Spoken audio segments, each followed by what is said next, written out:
ભારત અને પાકિસ્તાન વચ્ચે ચાલી રહેલા તણાવપૂર્ણ પરિસ્થિતિને અને યુદ્ધની શક્યતાને ધ્યાનમાં રાખીને સુરતમાં પણ સુરક્ષા વ્યવસ્થા વધારી દેવામાં આવી છે.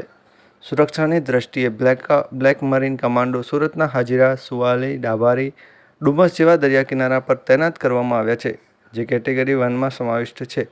આ ઉપરાંત બોટ દ્વારા દરિયામાં સતત પેટ્રોલિંગ કરવામાં આવી રહ્યું છે. હાજીરાના ઉદ્યોગમાં પણ શહેર પોલીસ સુરક્ષા વ્યવસ્થા મજબૂત બનાવી છે અને સતત ચેકિંગ અને દેખરેખ રાખી રહ્યા છે. જિલ્લા વહીવટીતંત્ર દ્વારા 24 કલાક કાર્યરત વોર રૂમ પણ શરૂ કરવામાં આવ્યો છે. રાજ્ય સરકારની સૂચના મુજબ સુરત શહેર પોલીસ સતત એલર્ટ મોડ પર આવી ગઈ છે. સરકાર દ્વારા પોલીસ વિભાગના તમામ અધિકારીઓ અને કર્મચારીઓની રજા રદ કરવામાં આવી છે. અહીં સુરક્ષાના દ્રષ્ટિકોણથી સુરત શ્રેણીનો 1માં સામેલ કરવામાં આવ્યું છે.